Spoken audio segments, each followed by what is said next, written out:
So I said this would happen sooner or later. I had to compare the two. So we have the Omega Seamaster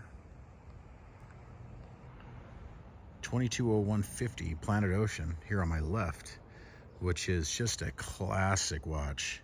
This one's from like 2005, I believe, or somewhere around there. Maybe '08.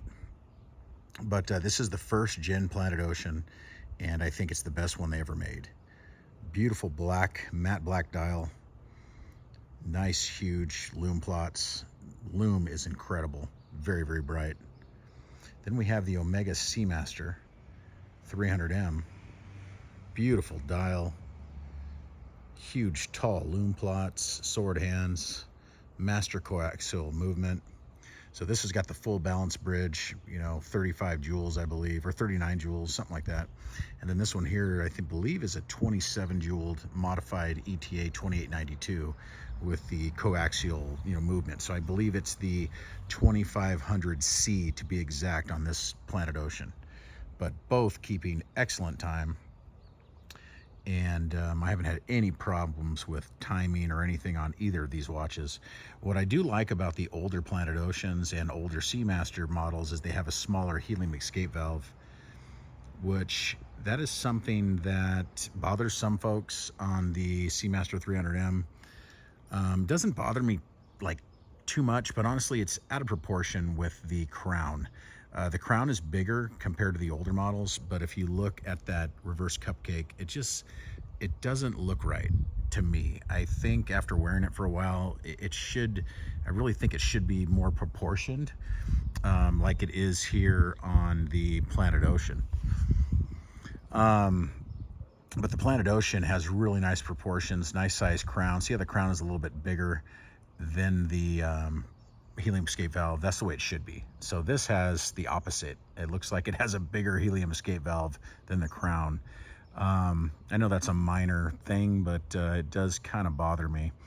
The Planet Ocean, the clasp tapers down to probably about 16 millimeters. There's no taper on the Seamaster. It's a 20 through and through all the way.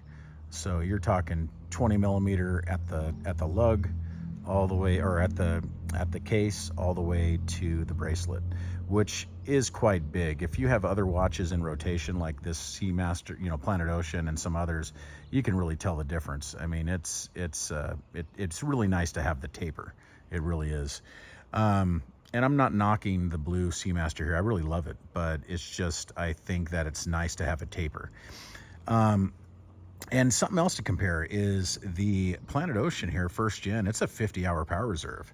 This Seamaster here is only a 55-hour power reserve, which has a totally improved, upgraded movement. So I think something that Omega needs to do is on the new Seamasters, when they come out, they need to put a taper on the bracelet.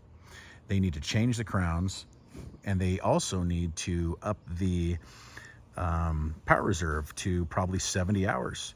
I mean, Tudor has 70 hours. Omega needs 70 hours.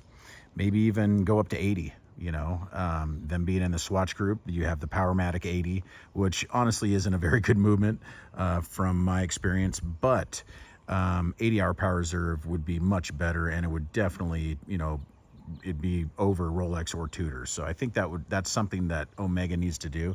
And other than that, I think this watch, if those changes were done, this watch here would be absolutely perfect. It would just be absolutely perfect. But yeah, just wanted to kind of compare the two.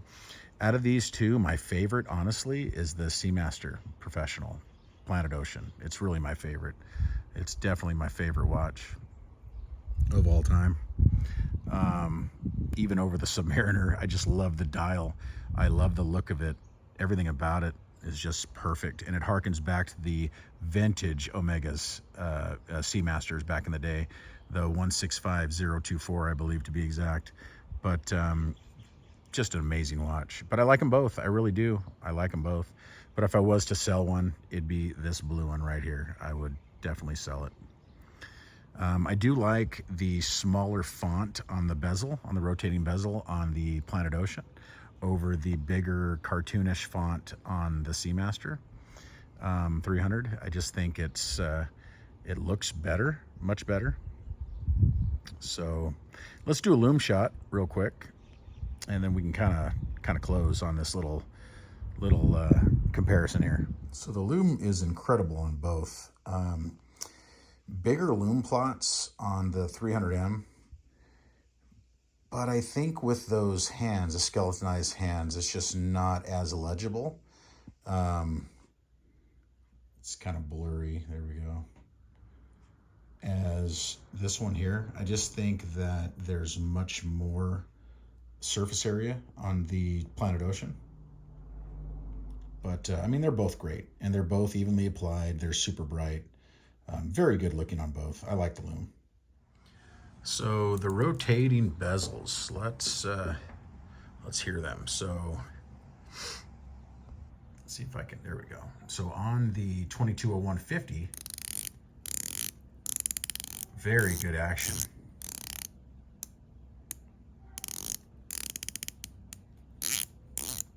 Really like this action. Oops, go back around.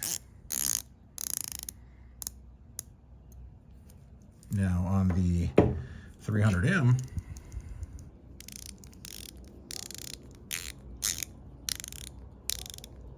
sounds good. A little harder to grip with the scallop. I like the teeth on the Planet Ocean.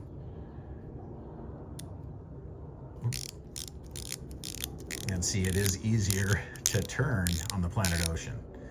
But you know, that's been the design of this watch. It's had the scallop since the beginning, since they first came out in 1993. So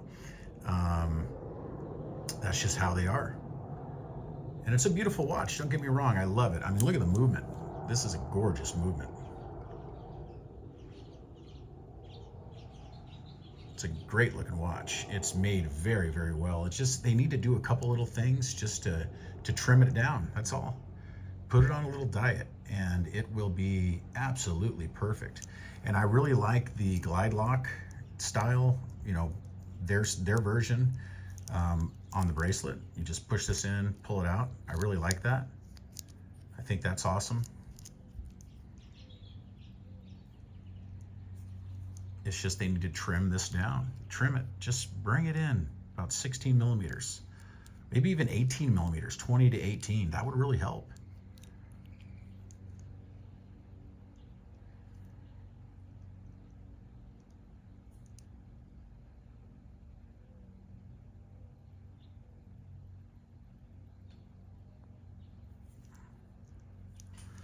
It's a gorgeous watch though, it really is. But honestly, I think this one takes the cake.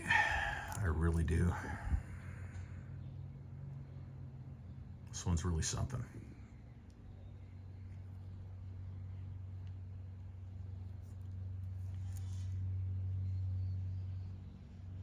It's a good looking watch. I love that case back.